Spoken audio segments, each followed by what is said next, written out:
Hey everyone, welcome back to our channel. Our emotions can make us who we are, but they can also get us into trouble. Our emotions affect how we behave and how others react to us. That's why we need to be aware of our feelings and how our emotions affect those around us. And that's where emotional intelligence comes in. Emotional intelligence is all about understanding our own emotions and the emotions of others and using them to help us make better decisions. It's not about suppressing our emotions or pretending to be something we're not.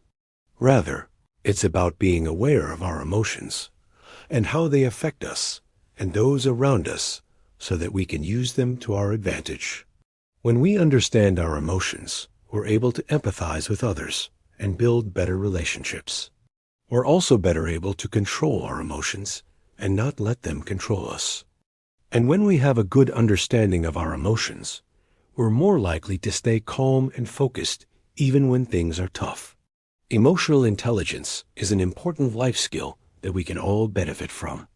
By improving our emotional intelligence, we can become better communicators, build stronger relationships, and make better decisions. So if you want to improve your emotional intelligence, here are some tips to help you on your way. Number 1. Identify your emotions. The first step to improving your emotional intelligence is to identify your feelings. This means being aware of how you're feeling in the moment and being able to label that emotion. For example, are you feeling angry, sad, happy, or anxious? It can be helpful to keep a journal to track your emotions and identify patterns. You may find that you feel angry when you are hungry or sad when you haven't had enough sleep. Once you become aware of these patterns, you can start to take steps to address them. Number 2, understand the cause of your emotions. Once you've identified your emotions, the next step is to try to understand why you're feeling them. This can be difficult, but it's important to try because it will help you better manage your emotions in the future. Ask yourself questions like, what happened right before I started feeling this way? How did that make me feel? And why do I feel this way about that? By asking yourself these questions, you'll start to understand the root causes of your emotions, and you can develop strategies for dealing with them in a healthy way. Number 3, manage your emotions. Now that you have a better understanding of your emotions and the causes of them, the next step is to learn how to manage them. This doesn't mean suppressing your emotions or pretending to be something you're not. Rather, it means finding healthy and constructive ways to express them.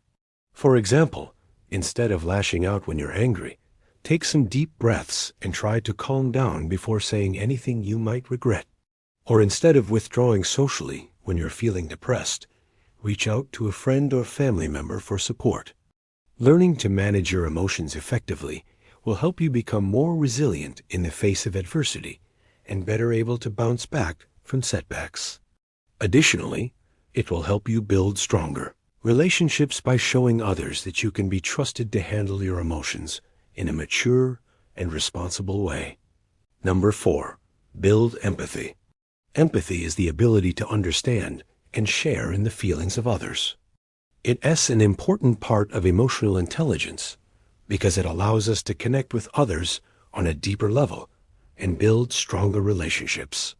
When we're empathetic, we are able to see things from other people's points of view and understand their feelings, even if we don't agree with them. This allows us to respond to others in a more compassionate and understanding way. To build empathy, it can be helpful to practice active listening and perspective taking. Active listening involves paying full attention to what someone is saying and trying to understand their point of view. Perspective taking involves putting yourself in someone else's shoes and trying to see things from their point of view. By practicing active listening and perspective taking, you'll be able to develop greater empathy for those around you. And that will lead to stronger relationships and better communication. Number 5, set boundaries. Setting boundaries is an essential part of emotional intelligence because it allows us to protect our own emotional well-being while also respecting the emotional needs of others. When we set boundaries, we're essentially communicating our limits and what we're comfortable with to those around us. This can be difficult, however, especially if you're not used to doing so, or if you're in a situation where it feels like there is a lot at stake. However, it's important to remember that setting boundaries is not selfish. In fact, it is essential for maintaining healthy relationships and living a life that is true to your values and priorities. By setting boundaries, you're able to protect yourself from emotional burnout and create space for the things that are most important to you. Number 6, practice self-care.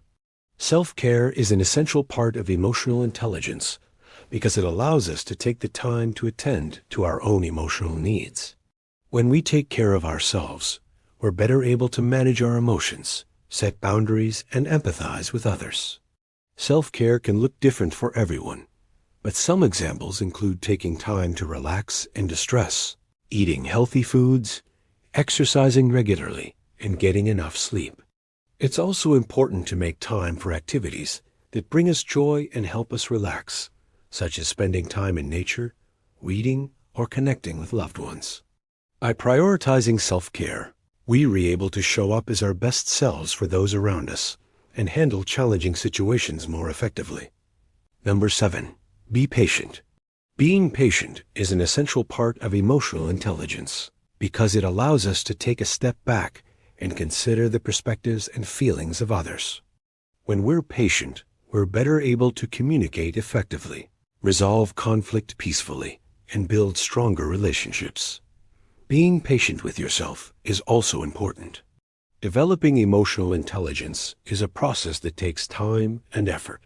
Don't get discouraged if you don't see results immediately. Just keep practicing the tips above, and you'll eventually see progress. Being emotionally intelligent is a valuable life skill that can help us navigate the complexities of human interaction and build meaningful connections with others. It's the key to effective communication, strong relationships, and personal growth. By developing our emotional intelligence, we can become more self-aware, empathetic, and effective communicators, which can lead to greater success in all areas of our lives. So start practicing these skills today and reap the rewards tomorrow. So there you have it, 7 tips to improve your emotional intelligence. Remember, improving your emotional intelligence is a journey, not a destination. Keep practicing these skills, and you'll eventually see progress. Thank you for watching. If you found this video helpful, please like and share it with your friends. And if you'd like to learn more about emotional intelligence, check out our other videos on the topic. Wishing you all the best on your journey towards greater emotional intelligence and success.